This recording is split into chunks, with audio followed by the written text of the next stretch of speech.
I just want to give a little love to my co-creator, Nick, for really smashing patriarchy by having my back and standing on this stage, even though he's not saying anything. Yeah, give it up for that. The first lesson I learned as an organizer was that the most impacted have to be at the forefront of our social movements. That those who have proximity to struggle need to have equal proximity to power. And yet oftentimes that's not how it unfolds, though we know that those who deal with the struggle have the most brilliant solution to the social issues that we face. The truth of the matter is that when you're struggling personally, it could be a challenge and even a burden to mobilize politically. I want you to think about Michael, recently released from Washington State Correction Facility. He's struggled to get his driver's license, struggled to find stable, consistent housing and a job. I want you to think about Michelle. She has 3 beautiful black babies that she's trying to move through the Seattle Public School District, trying to figure out how to best advocate for them while working multiple jobs. She and Michael both want to be involved in their community. They want to organize and build on their own behalf, and yet the system purposely puts obstacles in our way, so we spend most of our time trying to survive.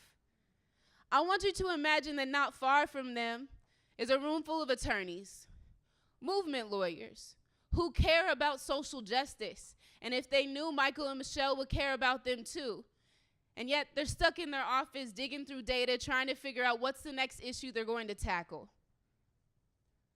As movement lawyers, we have a mandate to get out of our silos, to get out of our office, to get into the same spaces as Michael and Michelle and build authentic relationships where we stand not in front of them, not advocating for them, but shoulder to shoulder with our communities, because our communities have a voice to advocate for themselves.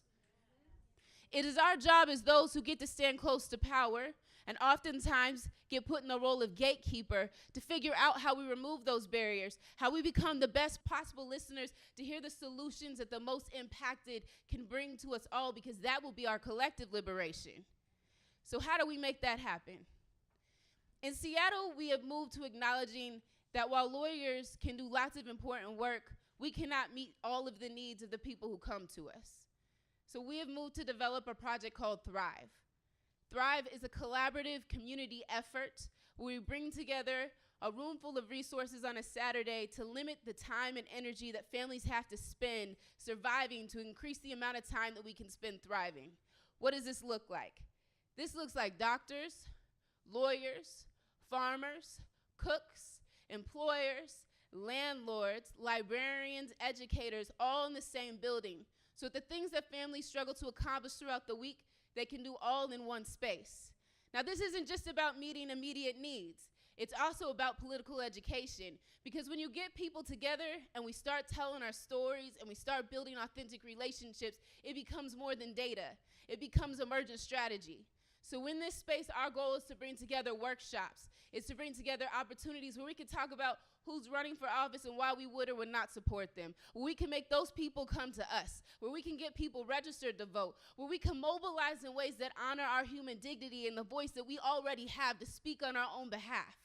Thrive is about acknowledging that as important as lawyers are to the movement, the truth of the matter is if we don't find ways to meet the immediate needs of the most impacted, we won't win.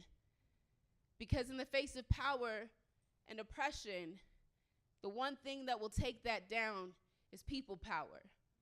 And we have to create spaces where people power can develop, emerge, and become powerful.